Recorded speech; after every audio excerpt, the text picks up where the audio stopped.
This is my daily driver, a 2018 Chevy Impala. And if any one of you guys actually own this car or have rented this car in the past, then you guys will know that it has a massive trunk space. But the problem is, this is my Enclosure, a 6th order bandpass with one Scar IDO VXF12, and it pretty much takes up all the space in the trunk. Now don't get me wrong, this Enclosure sounds amazing, but the problem is I'm a family man, and with your daily driver, you do your grocery shopping. With your daily driver, you do your traveling, so you have to have room for luggage. So I'm being a little bit selfish over the past couple years by taking up all the trunk space with all these subwoofer enclosures that I've had, and I'm ready to do something about it. I thought about this for about a year or so. How can I get the bass that I like and still save space? After doing a little bit of research, I came upon this little guy. This is the MESO 6.5-inch subwoofer from CT Sounds. The TS parameters is kind of interesting. The FS of the one that I have, which is the Dual 4, is 58 hertz, 58.9 to be exact, which is almost 60 hertz. But just know that once you get it in an enclosure, you can tune the enclosure to whatever you want to tune it to, and it has 8mm one-way of X-Max. Think about that. Peak to peak would give you 16mm of X-Max coming from a 6.5-inch subwoofer. That is amazing. I want to give you some science behind what I was thinking and how I implemented the build, okay? First of all, I wanted the amount of output that a single 15-inch subwoofer can give me. But how can you do that with 6.5-inch subwoofers? Okay, this is the math. I took the surface area of a 15-inch circle, and then I took the surface area of a 6.5-inch circle. So whatever result you get from the 6.5-inch circle, you divide that into the result that you got from the 15-inch circle. And that'll give you the number of 6.5-inch subwoofers that you would need to equal to the same surface area of a 15-inch subwoofer. In my case, when I did my math, I ended up needing 5 of these 6.5-inch subwoofers.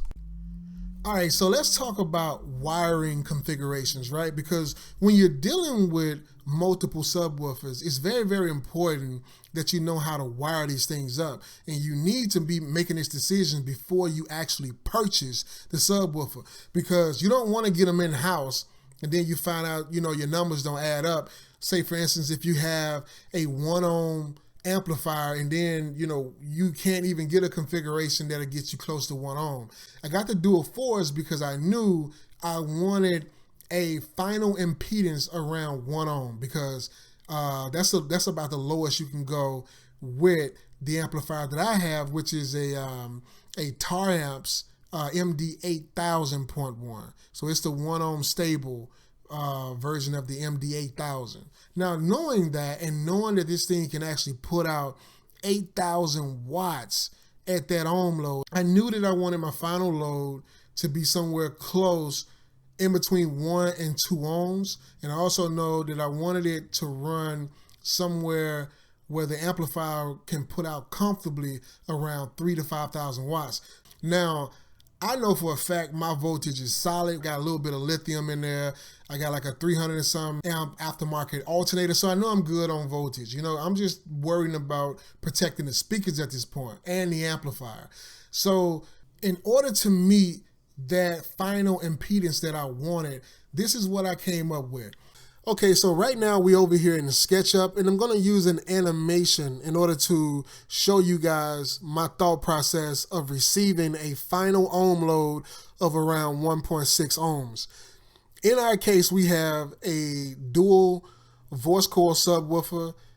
Each voice coil is 4 ohms, so this is a dual 4 ohm subwoofer. In order to get this subwoofer to have a final impedance load of 8 ohms, we have to use series wiring configuration.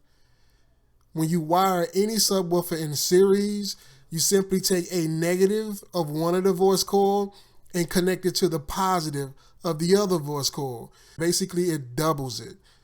All right, so your final ohm load or impedance load is going to be 8 ohms. On the other hand, if you were to wire this subwoofer in parallel, what you would have to do is connect each of the positive terminals to one another and each of the negative terminals to one another, and this would give you a final ohm load or impedance load of 2 ohms in our case. So basically what this does is it cut in half the ohm load of the subwoofer. So instead of it being a dual 4 ohm subwoofer, it'll be a 2 ohm subwoofer. That'll be your final impedance load of this subwoofer. So our objective is to take 5 8 ohm subwoofer and connect them in parallel in order to get a final impedance load of 1.6 ohms. You basically take that 8 ohm impedance load of each individual subwoofer and you divide that 8 ohms by however many subwoofers you're going to use. And us, in this case, we're using 5, and that's going to equal 1.6. So your amplifier is going to see a final impedance load of around 1.6 ohms. This is considered as being series parallel wiring configuration. I chose to go with a sanded plywood for this build, mainly because of how light it is, but it also has more strength than MDF. Now, acoustically, MDF is superior in my opinion, but the finish on this was originally supposed to be a stained walnut, but I've since then actually chosen to carpet this build, which is kind of a downer because if I knew I was going to carpet it, I wouldn't have spent so much money on sanded plywood. The video is going to speak for itself, but just know that you're going to need a decent pair of headsets, or maybe listen to this to your car over its radio speakers, and that'll be fine. But listening to it through your phone, you're not going to get anything. But just be warned that this can damage your speakers if you have them turned up too loud.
Absolutely amazing.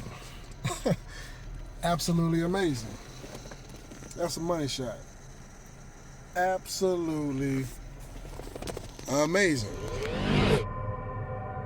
If you are interested in making any purchases from what you see here, I do have some Amazon affiliate links in the description below, and that'll also give you opportunity to help out my channel a little bit, because everything that you purchase there would actually, I get a small percentage of it, but every little bit counts.